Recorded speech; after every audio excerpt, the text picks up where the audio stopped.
Hello students and welcome to chapter number 2. In this chapter we will be discussing intercultural and team communication. So we will be talking about the different issues that arise when you are communicating in a team setting and also across different cultures. So here is our roadmap in navigating the chapter for today. So we will be discussing team communication, then we will move on to collaborative writing. So this is when you are involved in a team project that involves writing. And then we will talk about intercultural communication, so the different issues that arise when you are communicating across cultures. And then finally, we will talk about diversity. So when we talk about diversity, we talk about how, different cultures and the different backgrounds and different perspectives and so on, what type of issues do they propose and what type of challenges are present and how can you deal with them. So to begin with, here are some issues that we must understand when it comes to any team setting. So first of all, what is a team? A team is a group of people, is a group of individuals who depend on each other to accomplish a common objective. So a team is basically, more than one person, and they are collaborating together because there's something that they need to achieve.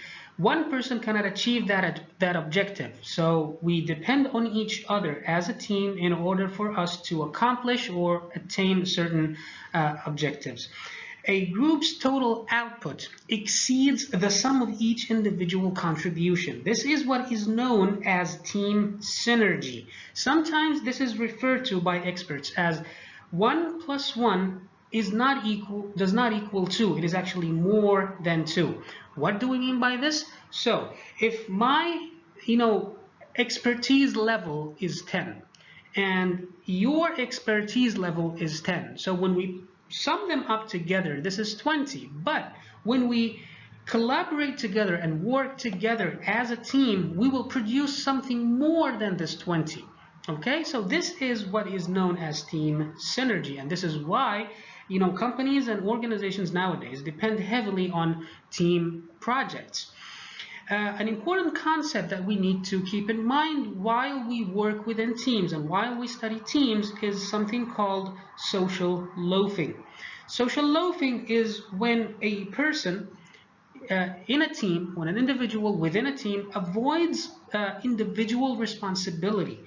So how many times has this happened to you? You work on a team assignment, on a group assignment in any of your courses. There is always that one person that knows that if I don't do my part, someone else is going to do it for me because you are afraid that you might be losing some marks, right? So this is called social loafing, and this takes us to slacking or slacking off, as sometimes it is known. So this is when a person avoids responsibility in a group, basically. So that is social loafing and slacking off. This is when you do not do your part and you know that others are going to carry you and do your part for you because they are afraid that they are going to lose marks or they are going to not, they're not going to meet the deadline and so on. When communicating in a team setting, there are different situations that could arise. So we could have conflict. And conflict, this is when basically people do not agree with each other, when basically they do not see eye to eye. And this is greatly misunderstood and is often avoided. Why? Because people do not like confrontation in general. People do not like to, disagree with others publicly. And when we talk about conflict, if you are going to have any type of conflict or clash of opinions with others, do not focus on personalities. Focus on the ideas, focus on the issues, focus on the matters. Okay? So this is where conflict can go wrong, when people take it personally. When I disagree with you, I should be disagreeing with what you are saying. I'm not disagreeing with you as an individual. I'm not disagreeing with your lifestyle, with your choices or whatever. I'm disagreeing with the concept, and because of the following reasons, 1, 2, and 3. Okay? So the next situation is conformity. And when we talk about conformity, we talk about, when people agree with each other. It means agreement to ideas, rules, or principles. While this is, if we take it as face value, as we say in business, then this sounds great, right? That, if all the team members agree with each other, then this is absolutely fine, this is absolutely great. But we do not want people to always just be yes men. We don't want people to always just say yes without having any sort of analysis of the ideas. Something can arise called group think. This is when people think too similarly. This is when every single time we agree on each and every little thing. How is this healthy? We want people to have their own opinions. We want people to tell us whether or not our ideas are good. We want people to disagree with us in a respectful, constructive way, so that we know whether or not maybe there's something that we're missing. So conflict is when we do not see eye to eye. Conformity, this is when people are just agreeing to each and every little thing. Consensus, finally, this is when a group agrees on a decision, even if some members have reservations. So even though this is when we basically take a vote, right? So this is when we say, okay, when we have a team of 10 people, how many of us say that we should go with this? So this is when we take a vote, and even when sometimes people have their own reservations, when they do not agree 100% with the idea, but for the greater purpose of the team and of the organization, they agree to that decision. So it is not required for each and every decision, only important ones. So we do need to take a poll, for example. We do need to take some sort of consensus. We do need to get everyone on board, but not for each and every little decision, only for big, highly impactful ones.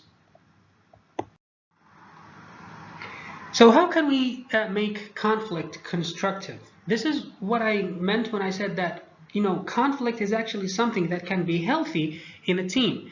Why? Because it makes us more aware of problems. When you have people always agreeing with what you say, if there is a manager and every single idea that this manager brings into the table, everyone just says, oh yes, what a great idea, how will ever that manager know whether or not he or she is actually doing a good job? Maybe there's something that they're missing. So we need to be aware of the problems, and by having sort of people disagreeing with us in a constructive way, this is definitely going to be something very helpful to us. It encourages change. Without conflict and without disagreements, we will never change anything. If you are always saying yes, yes, yes to everything, when are we ever going to change? Probably never. It makes life more interesting. If having that conflict is actually very healthy. Healthy in terms of it makes you think, it makes you reflect, it makes you look and search of different alternatives and so on. It increases the quality of decision making. Without having explored the different options, without having gone through the different available options and alternatives, how will you ever know that the decision that you made is actually the absolute best? So by having conflict, by having constructive conflict, the quality of the decisions that you make are going to improve. Conflict also helps us understand ourselves better. When someone disagrees with you in a constructive way, when they point out that maybe you are not seeing something, maybe you are dismissing a certain aspect of the issue, it helps you understand yourself in a better way. Now you start thinking about your own self. Why did I miss this? How did I not see this? Why did I why have I not thought about this? So it helps you understand yourself in a better way. And finally, it increases your self-confidence. When you disagree with someone and you present your counter idea to them in a helpful, constructive, respectful way, this is definitely something that is going to help you become more confident about yourself and more confident in the ideas that you bring into the table. So here's a helpful kind of starting step whenever you have a team assignment or a team project. Okay, in your initial team meeting, when you meet together for the first time, whether it's for working on an assignment for a certain course, or when you later join your co-op, or when you graduate and you become an employee at any organization over here. So in your first meeting as a team, you have to set the ground rules. You have to set the ground rules. You have to agree on these big issues first, like how are we going to work together, okay? So ask these questions and come up with an answer together as a team. So what if someone misses a deliverable or team meeting? What if, like, you are going to divide the work and distribute the assignments, right? So if someone does not meet the deadline, what's going to happen? How are we going to deal with them? What will be the consequences? How should he or she notify the team? Okay, how soon? So you have to agree on these things firsthand. Then what if someone needs help completing a task? How are we going to handle this? Are we going to help each other? Or is there a particular someone that we need to go to for help? Or can I ask just anyone? Okay. Then what if two team members are having conflict? How are we going to resolve this conflict? Are we going to assign a team leader, and this team leader is going to be the person responsible for resolving this conflict? Are we just going to let it, happen and let these two people settle it on their own? So we have to agree on these things firsthand. Then which decisions will be the most important for our teams? What type of decisions? And how are we going to make those decisions? Based on what? Is it going to be a consensus type of thing? Are we going to take a vote and the majority rules? How exactly are we going to work together as a team? And if we face a difficulty, what do we do in order to overcome it? We have mentioned in the previous chapter that there's something called feedback.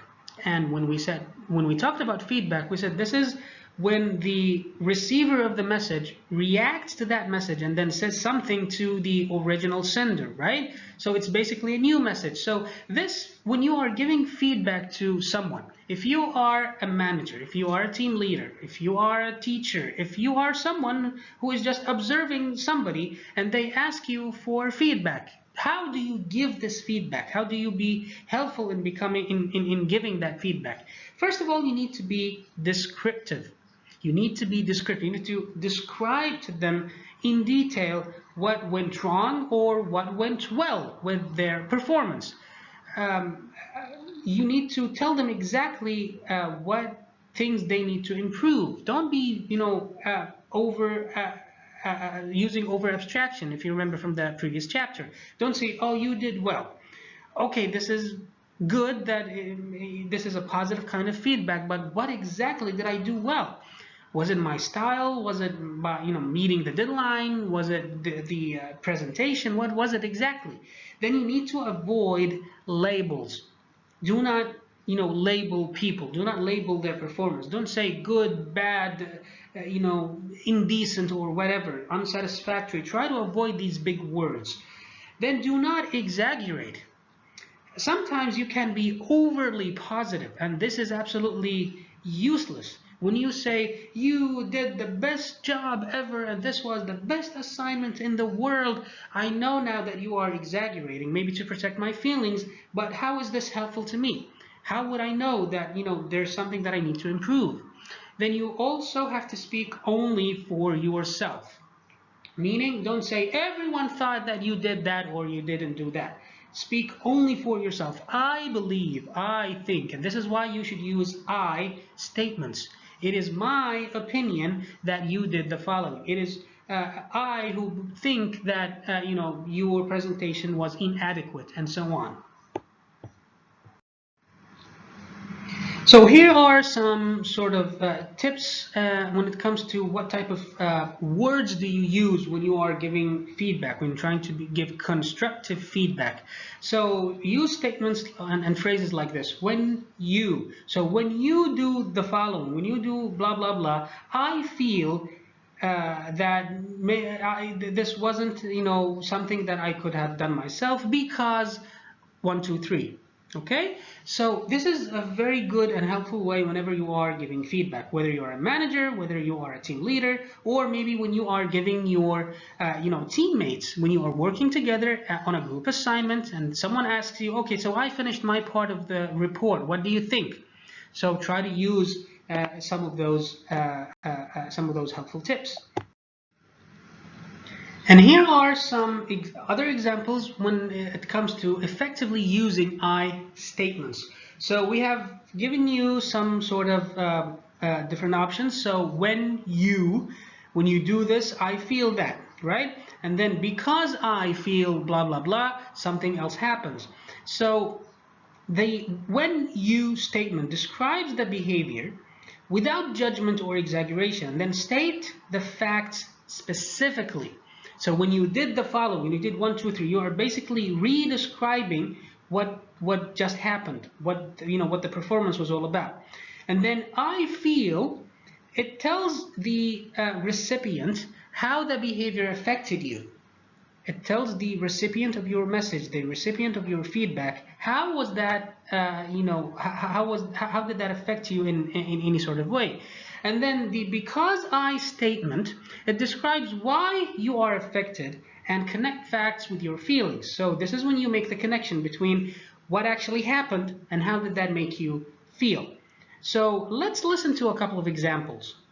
When you talk about people who aren't here, I feel embarrassed for them, and I don't know what to say. It makes me uncomfortable to talk about people who can't defend themselves. So this is a very good way of giving someone feedback.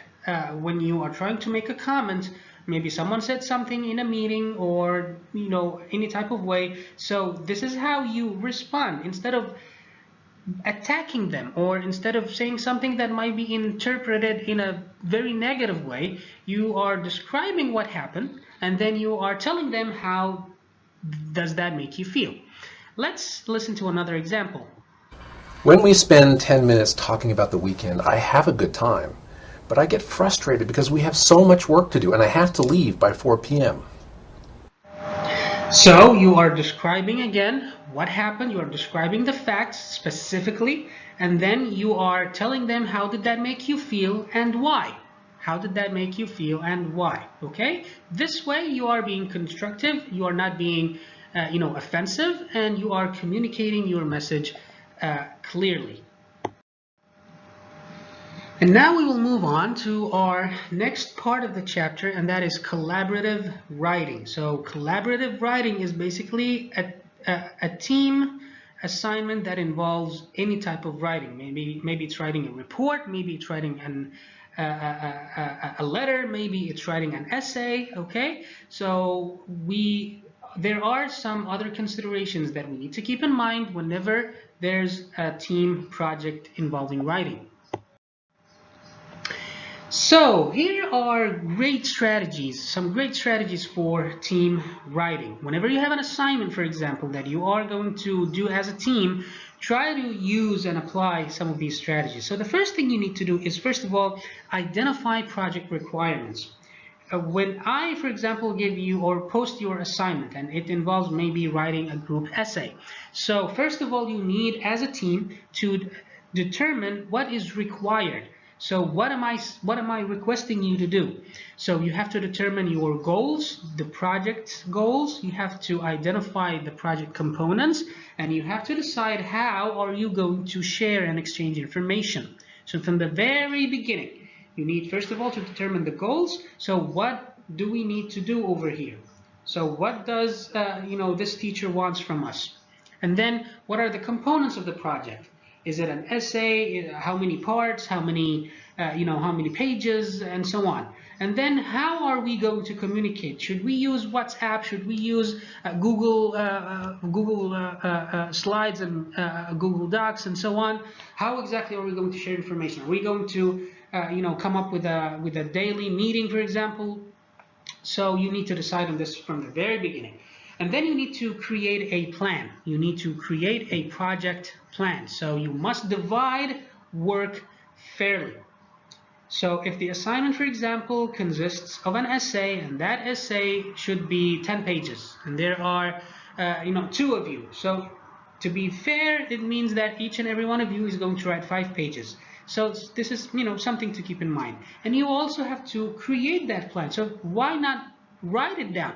Practice this from now, because as engineers, as business professionals, as computer scientists, you are going to work on such assignments in your future organization. So why not practice this from now? Whenever you are working on a team assignment or a group project, write your plan down, okay? Specify a timeline, specify what each and everyone is responsible of, and so on. Then you have to draft the writing. So this is when you start, the writing process. So you begin with an outline. You have probably seen this in your English composition courses. So first of all, you try to come up with your main ideas and try to come up with bullet points about your essay or your report. Then agree with your team members on a writing style. Okay, so how are we going to write this? Do we use British English? Do we use American English? What type of, what type of cues are we going to use in our writing? What type of terminology are we going to focus on, and so on? And then share information. This is a team assignment. You should always keep your team in the loop, meaning always share with each other how far you have gone, whether or not you are having a difficulty. Because you don't want to, work for days on your part and then discover that this is not what the team wants. So always share information on a regular basis. And then you have to revise the writing. So allow enough time for editing the draft. So this is why you should come up with a deadline, and that deadline must be, realistic enough so that you not only finish on time, but try to finish before time, because maybe you need to make some revisions and rewrite your first draft. And then you have to provide feedback to each other, okay? So each and every one of you is going to read the other's parts. So make sure that you give each other feedback, and maybe certain parts need to be rewritten, maybe certain parts need to be rearranged, and so this is something that happens in this step, providing feedback. And then make sure that you have a single voice in the project. Oftentimes it happens when different people as a team write an essay. So an essay consists of multiple paragraphs, right? The problem is that when you do not agree on a style from the beginning, the essay feels like it's not one essay, but it's 4 or 5 different essays depending on the people who wrote it. So each and every paragraph sounds very different because of the different people who wrote it. This is why, as a team, you need to have a unified sort of tone, a unified style, and then have each team member review the entire draft. So all of you must read that assignment. All of you must read that report. All of you must read that essay, so that you understand exactly where the problem is, so that you know how the final output looks like. And finally, you have to finalize the project. So how do we finalize? We have everyone proofread the final document. So proofreading, this is when you try to find any grammatical mistakes, any style mistakes, any even typos and spelling errors and so on, and then be very clear about delivery. Okay, so also things like, how are we going to deliver this assignment? Who is going to submit it? And how, and at what time? Okay, so these are very helpful strategies for team writing that you can use and apply in any team writing project. We will now move on to discussing the 4 types of writing. So we have expository, persuasive, descriptive, and narrative. So we will discuss each and every one of them. What do they mean, and how do you go about writing them? To begin with, let's talk a little about what we mean by style. So we have said before that in any team writing piece, you need to have a unified style. So you should come up with a way of how you are presenting your writing to your audience. So the style of a writer reflects their opinions, reflects their voice, reflects their personality, and how they are approaching the readers and the audience. So it is a lot easier when it's only one writer, because there's only one style. But when there are different writers, the style can become an issue, and this is why you need to agree on what type of style you are going to use as a team. So the first type of writing is what is called the expository. So this is when the main purpose here is basically explaining. When you are, presenting a subject, that's it. It does not have to do with your feelings. It does not have to do with your personal opinions. It's only about, presenting the facts and explaining a given topic. Descriptive writing, this is when you are, from the name itself, it is when you are describing things. So you are becoming more detailed when it comes to writing and describing a character, when you are describing a place, when you are describing an event. So you are trying to communicate to your readers and to your audience, how does it look like, how does it feel, what type of smell even does it involve. So you are becoming very detailed in explaining and describing any type of event. And then you have persuasive writing. So the main purpose here is convincing others. When you are trying your best to convince your readers of your point. So this is different from expository writing because it involves your personal opinions, it involves your biases as an author. So all your points of views and so on are visible here in persuasive writing. So you have to provide some sort of justification if you are going to convince your readers of something. So why should they go with your opinion? Why should they support your decision? Because you should present them with the reasons why. And then finally, the narrative style. So this is basically storytelling. This is basically storytelling. So in here you are going to create different characters, and you are going to tell your audience and your readers what happens to them. So this is why there are different styles of writing. It depends on the purpose. So whenever you are about to write anything, first of all, think about the purpose. Why? The objective. What are you trying to achieve by writing this essay, by writing this report? And maybe from there you can decide on the best style you can use. And here's a sample of a project plan. So this is a team consisting of multiple people. We have Madeline, Griffin, and Pira. So they are responsible for putting together a business plan. And in this project plan of them, you can see what each and every one of them is responsible of doing and when are they supposed to deliver it. So for all your assignments, for all your upcoming projects and so on, write something similar to this. Write each and everyone's names, write what they are responsible of, write when are they supposed to deliver it. So each and everyone now understands exactly what they are tasked with, and they can be held accountable for it. When you are giving feedback to your peers, to your teammates about their writing, so they finish their part and now they come to you and they need you to comment on their writing. So what do? We go back to that constructive feedback tips. So first of all, when you are doing a revision of someone's writing, you need to read first for meaning, to understand exactly what's going on there. And then assume the role of a reader, not instructor. So imagine that you are not the teacher. You are not trying to evaluate. Just imagine that you are a regular member of the audience. How are you going to receive it? Then point out sections that you liked and those that you disliked. So tell them what they did well, and tell them what parts you did not enjoy so much. Then we go back to using the I statements, the I language. So don't say things like, you need to make this clear, but I was confused here.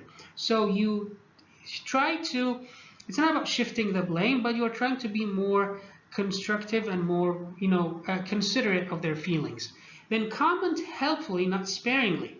So it's not about being harsh or mean.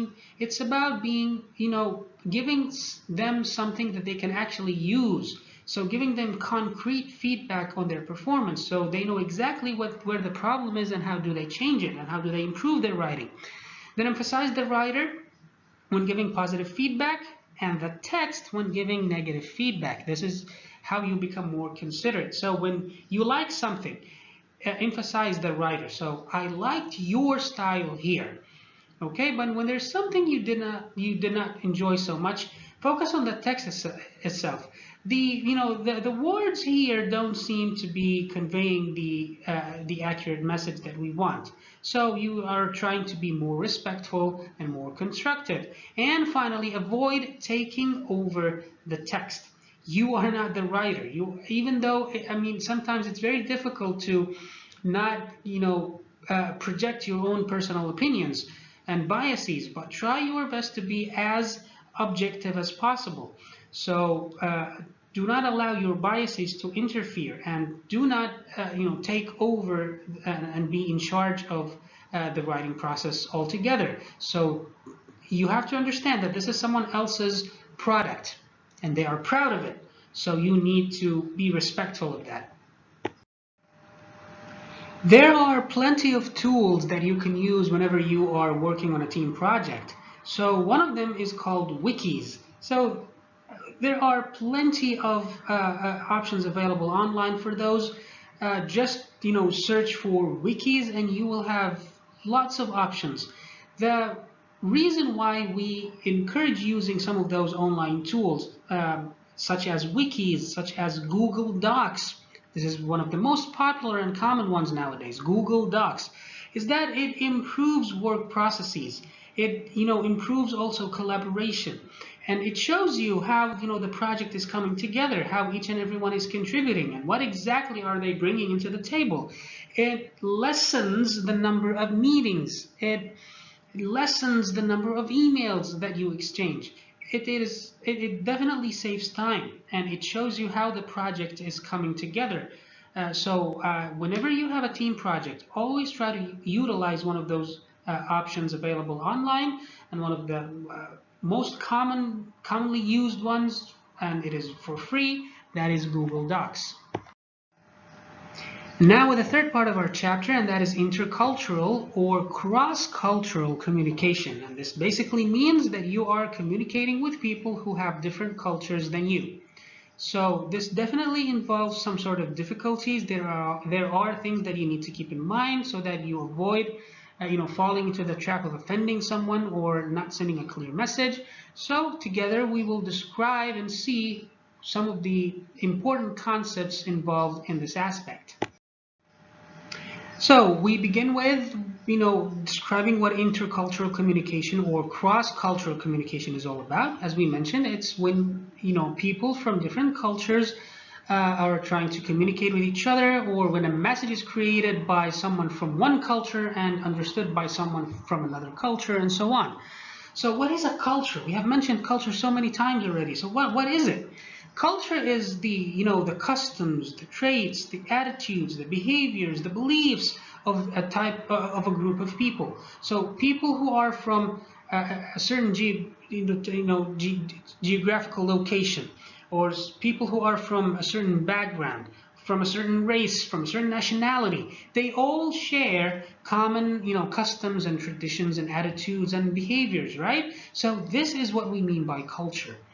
And we have mentioned in a previous chapter how sometimes, hand gestures like giving someone the thumbs up, how is it considered a good thing in certain cultures, and how is it considered a very bad and an offensive type of gesture in others. So you can only imagine that when you have a team consisting of people from different backgrounds, different cultures, different nationalities, and so on, there are going to be some challenges. So we have to understand what culture is. And when we talk about culture, we have to also talk about two important concepts. One is called multiculturalism. Multiculturalism, and this refers to appreciating diversity. among people. So this is when you are accepting of, people's different opinions, people's different, backgrounds, ways of thinking, how, you feel that this is, this diversity is rich and powerful, and it is interesting for you to recognize, how different cultures work. But then you have also ethnocentrism. Ethnocentrism, this is the belief that an individual's own culture group is superior. Now, this is definitely a problem. Sometimes it is, something that happens automatically, and you are unaware that you are, experiencing ethnocentrism. This is when you believe that my culture is the best culture. My way of doing things is better than yours. So that's ethnocentrism. This is definitely going to act as an obstacle to communication and also understanding and goodwill between business partners. How are people going to accept what you're saying if you are saying it in a way that sounds superior, that I am the best, my culture is the best, my nationality is the best? This is definitely something that is going to be an obstacle to good and effective communication. So there are many types of different aspects when it comes to cultural differences. How cultures are different from one another. They are different in so many ways. It's not only about languages. It's not only about hand gestures as we described before. It's about bigger ideas than that.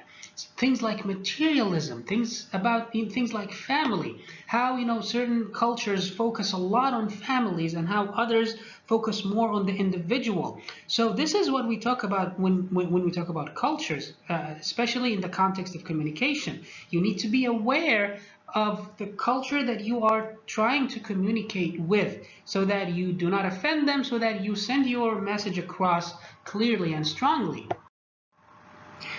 So things like individualism, how the focus, is it high or low? And here are some examples of where certain parts of the world focus more on individualism, and how other parts of the world don't focus a lot on individualism. So family versus individuals. And then time orientation, how in certain cultures it is very acceptable if you come to a meeting late, and how in other cultures it is very disrespectful if you show up even 1 minute late. So you have to be aware of that when you are communicating, especially in a business context. Power distance. So things like appreciation of power, appreciation of titles, appreciation of responsibility. So in certain types of cultures, people with positions like CEO and positions like minister are very highly respected and being and feared. But in other types of the world, this is not something that people place a lot of emphasis on. Uncertainty avoidance. Uncertainty avoidance. This is how risk averse people are. In certain types of cultures, people try to stick with what they know, so they do not like change. But in other types of cultures, people are more adventurous and they would like to experience new things. Formality also. So in certain types of the world, you have to always address people as Mr. and Mrs. and Doctor. In other parts of the world, you can even talk to your professors and addressing them using their first names, and this is considered completely acceptable. Materialism, the focus on material things. Other parts of the world, they place high emphasis on that. Other parts of the world, not necessarily so. So there isn't much regard for money and cars and big houses and so on. And finally, context sensitivity.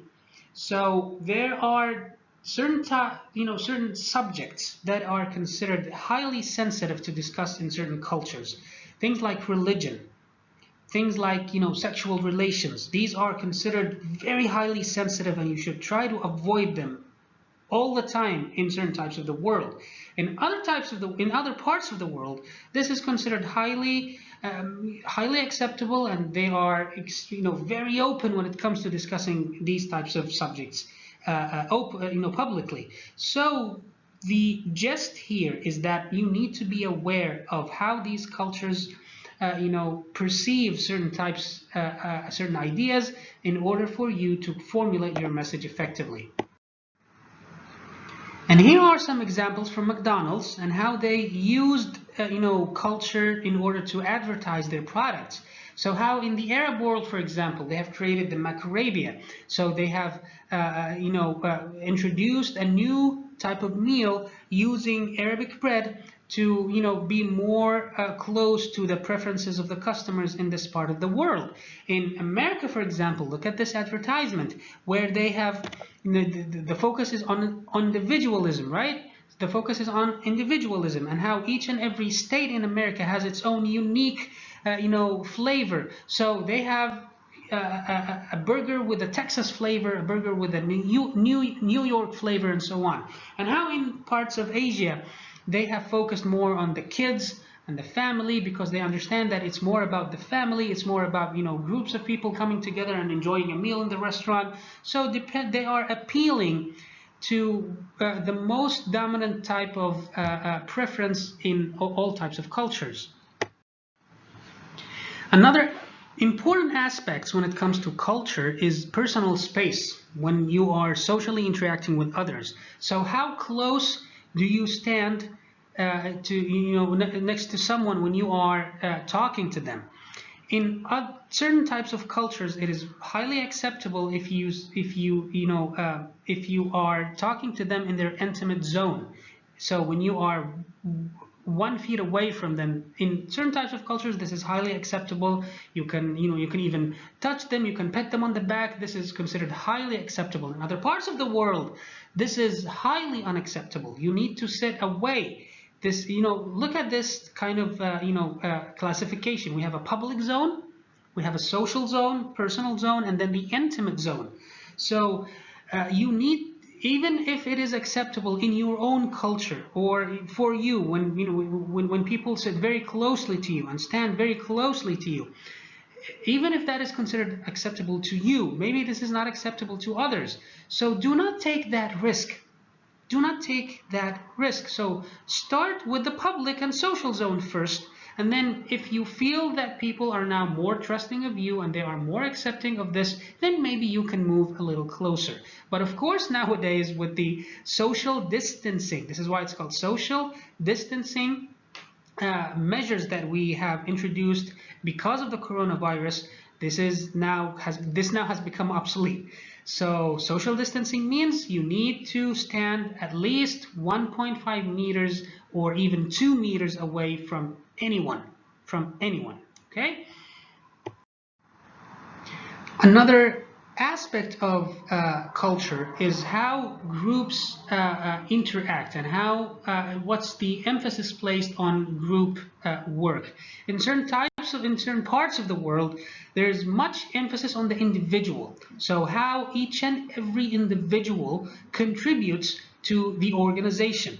So individual efforts are sometimes more emphasized, more stressed than the efforts of the group, and there is always an encouragement of competition amongst individuals, even within groups.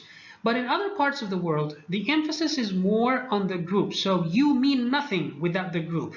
So the interest of the group and the sake of the group is always placed first, not your own personal interest.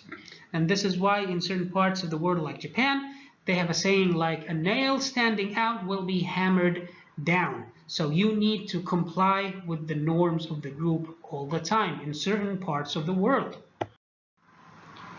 So here are some tips when you are communicating across cultures. You need to maintain formality.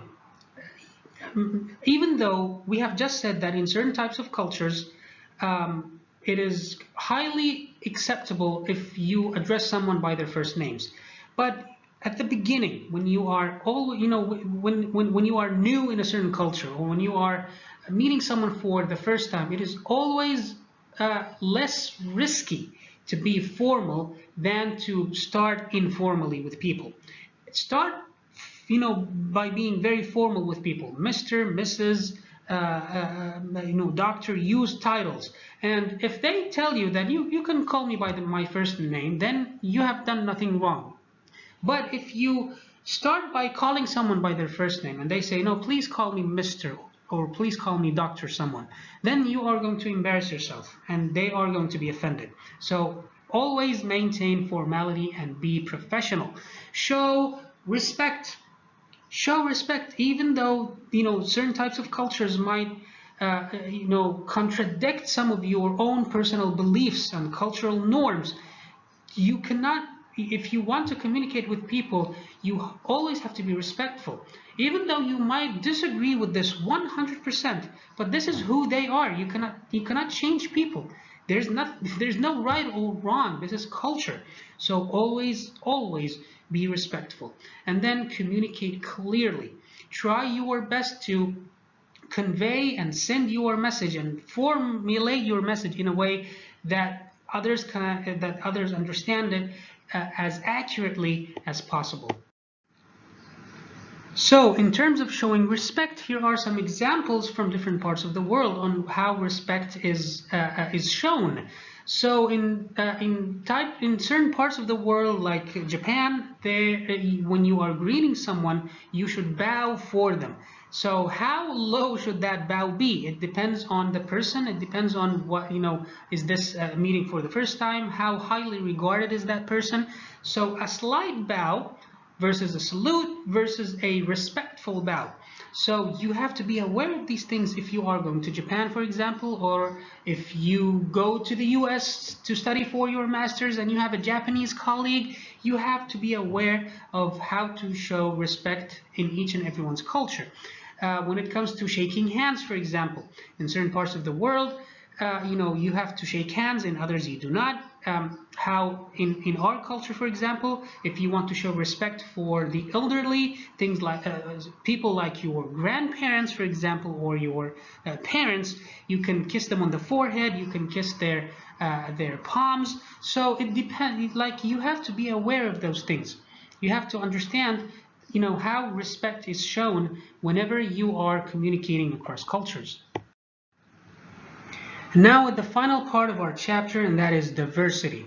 So when we talk about diversity, we will talk about how different people from different backgrounds, different races, different nationalities, different religions, how can they work together, and whether or not this is something that is actually helpful for a team or not. So diversity is the quality or state of having many different forms, types, ideas, and so on.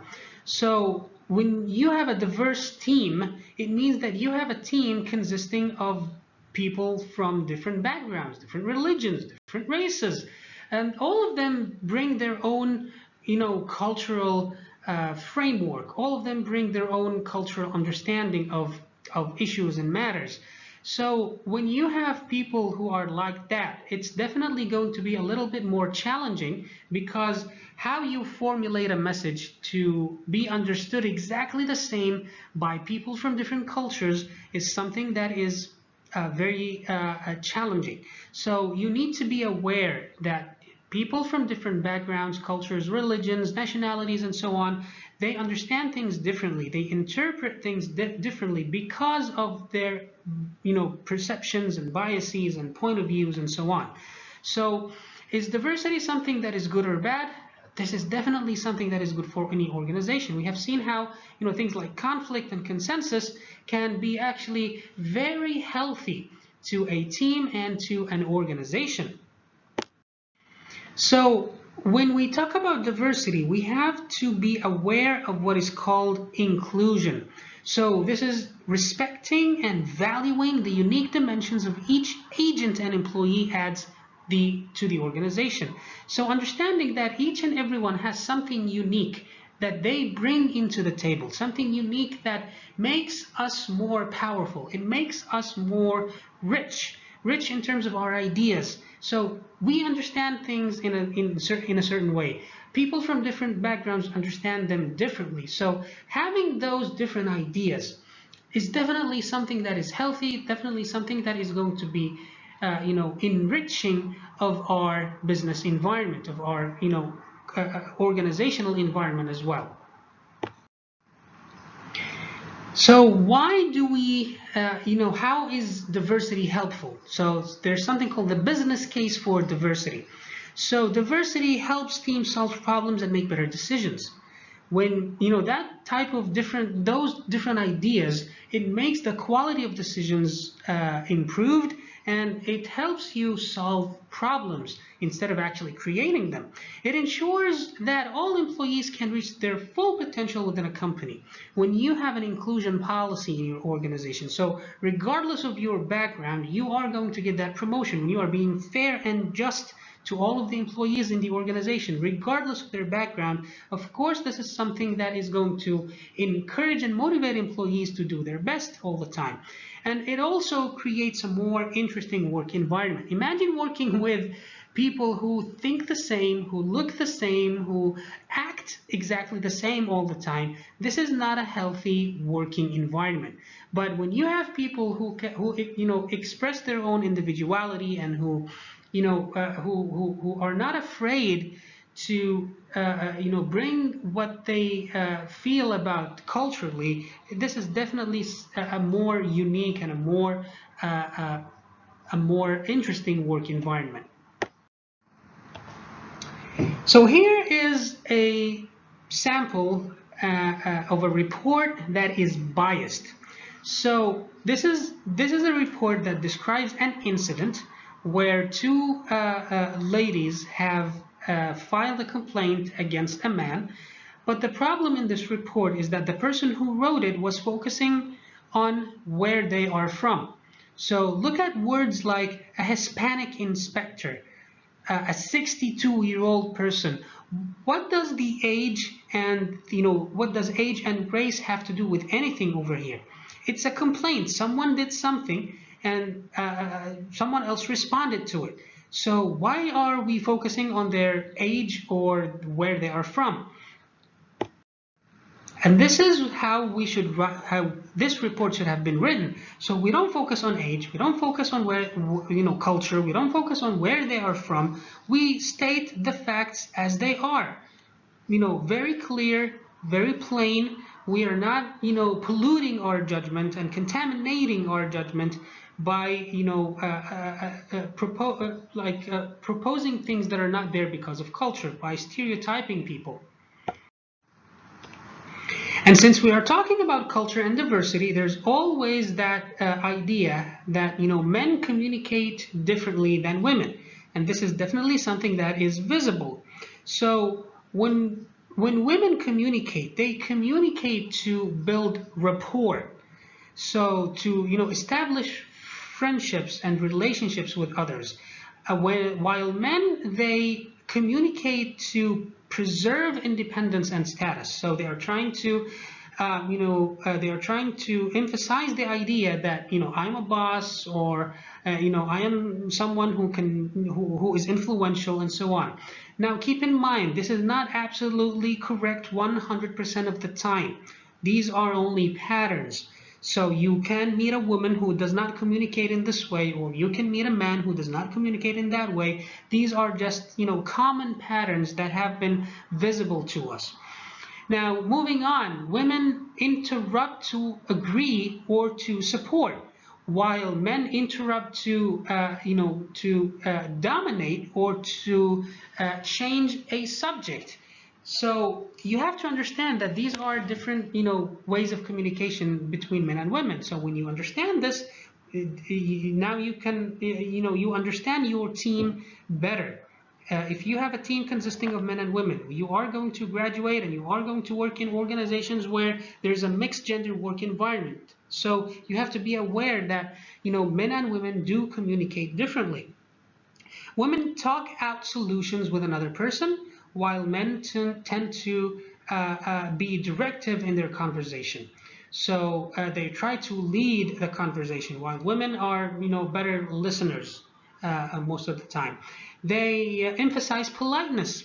Women emphasize politeness, while men call attention to own work. They want to, show others what they are capable of. Women do not call attention to own work, unlike men. they also externalize success and internalize failures. Meaning, whenever something goes right, they say it's because of others, because of the support you gave me, it's because of the organization. But whenever something goes wrong, they blame themselves. In men, it's exactly the opposite. When something goes right, they say it's because of me. And when something goes wrong, they say it's because of others. And finally, women speak differently to other women than they do to men. Meaning, the way women communicate with other women is different from how women communicate with other men. And then men speak differently to other men than they do to women as well. So how, communication across gender is something that you also need to pay attention to, that you must be aware of. Again, we need to emphasize these things that we just explained are not necessarily correct 100% of the time. These are, common patterns that are observed. So, if we now understand that we have a diverse working environment consisting of men and women, consisting of people from different cultures, religions, and so on. So how can we, communicate in a way that is inclusive? So one of the things that we can use is use neutral job titles. So in JUC, in our own college, we do not have this title, chairman of the department. We have chairperson, right? So when you use things like, job titles like this, it does not imply gender, because, and why is that helpful? Because it does not also imply that only men are capable of doing this job and women are not able to, doing this job. So instead of saying someone like something like, a businessman, you can say something like an employer or a manager. Instead of saying stewardess, you can say flight attendant. Okay, so try to use language that is gender neutral. And then also avoid words and phrases that unnecessarily imply gender. So instead of saying, manpower, you can use the phrase human resources.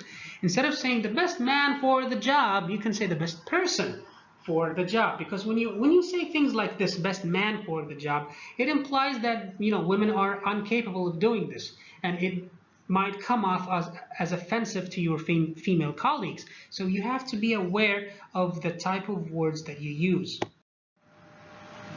And another tip, another strategy that you can use for becoming, an inclusive kind of communicator is using appropriate personal titles and salutations. So when you are writing an email, you are writing a letter, be respectful and use the appropriate titles. Is it doctor? Is it engineer? Is it, president? Is it vice president? And so on. So Mr., Mrs., whatever. So be careful when it comes to selecting the appropriate titles and personal salutations.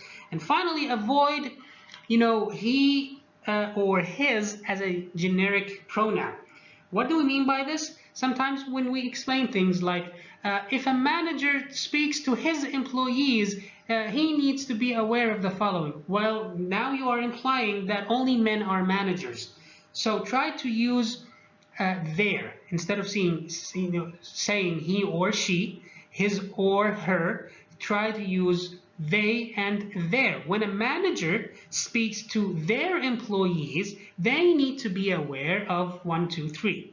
And this way, you are becoming inclusive of all genders. Here are more examples of this. So this is one way of saying this. If an employee is scheduled to work on a holiday, he will receive double time. So instead of saying he, you can write it in this way. You can say an employee will receive, instead of saying he or she altogether. Or you can say employee scheduled to work a holiday will receive double time. So you don't have to use gender or imply gender in any way. Another example is this phrase, or this sentence actually. If he, she doesn't finish his, her part of a project, he, she will be replaced. Instead of saying he, she all the time, you can use this other type of construction of a sentence. If someone doesn't finish an assigned project, they or that person will be replaced. So there are multiple and many ways of saying things without having to imply gender. Be careful when it comes to using them. And then, since we are talking about diversity, we should also mention things about people with disabilities. So communicating with PWDs, persons with disabilities, so any person who is who has either it's a medical problem or a mental issue or a psychological problem that they are going through, and it sometimes prevents them from understanding things. So how do you communicate with people who are experiencing this type of issue? So when you are introduced to that person who uses a wheelchair, for example, try to bend over, try to bow slightly to be closer to eye level.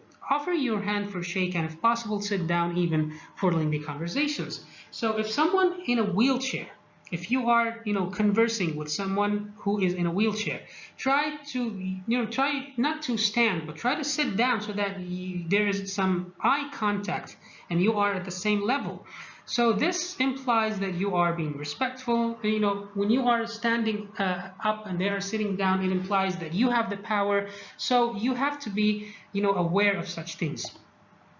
When communicating with someone who is blind, so someone who cannot see, so communicate in words rather than gesture. Remember, they are unable to see. So using body language and things like this are is not helpful at all. So you need to use your spoken words and be very clear in pronouncing them.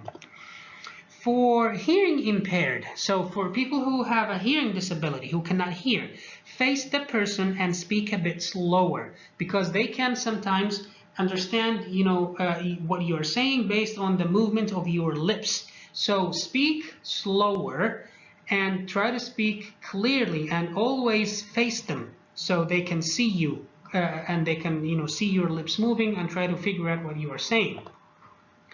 And use people first language to respect people's dignity and avoid labels. We always say avoid labels. Don't say you are a disabled person, you are a person with disability, you are this, you are that. It's all about inclusion. It's all about being respectful to others and making sure that everyone feels that they are welcome and accommodated. And here is one famous incident from years ago when the previous president of the United States, Barack Obama, he was on a talk show as a guest, and he said the following: "I bowled a 129." So in bowling, using that game, bowling, he scored 129. So the host said, "Well, that was very good, Mr. President." Then Obama said, "It was like Special Olympics or something." You know what Special Olympics mean? So this is, we have our Olympics, and then we have Special Olympics. So this is for people with disabilities. So his comment was viewed as very offensive to people with disabilities, because he was saying, so I did very bad. It was like because it was like I had a disability or something. So people with disabilities were very offended, and he had to, issue a formal apology. So this is what we mean by saying you have to be respectful, you have to be careful, and you have to always be professional in how you speak and how you communicate with others. Thank you very much, and I'll see you on the next chapter.